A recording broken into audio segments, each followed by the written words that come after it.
শেষ জামানে হাদিস এসেছে যে আখিরুজ জামানে মেয়েদেরকে ধরা হবে, মানে মেয়েরা ধরা দিবে না, ধরা হবে, পেট কেটে ফেলা হবে, এর ভিতরে যা আছে ওকে বের করে ফেলা হবে। স্পষ্ট টাটকা হাদিস। কেউ দলিল চাইলে আমাকে নক করেন, আমি দিব দলিল। কোন সময়ের জন্য অপেক্ষা করছেন? এই সিজারিয়ান এই ট্রেডিশনটা আজকে থেকে 50 বছর আগে ছিল। আপনার দাদিরা কি এইভাবে সন্তান জন্ম দিয়েছে? তাদের 11টা বাচ্চা হইতো, 12টা 15টা বাচ্চা হইতো, আর আমার একটা দুটোতেই সিজার লাগে। গরু ছাগলের বাচ্চা হয়, আমাদের বাচ্চা হইতে পারে না? সুবহানাল্লাহ, সুবহানাল্লাহ। ইভেন আমার ক্ষেত্রে এমন হয়েছে।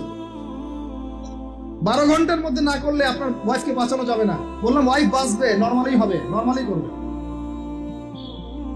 আমি যাই না মাঝে দাঁড়ানো, আলটিমেটাম সময় দিচ্ছে যে সময়ের আগে হবে না, সময় এটা পার হয়ে গেলে সিরিয়াস অবস্থা, মারা যেতে পারে, মরবে না, এভাবেই হবে, করেন। এভাবেই হয়েছে।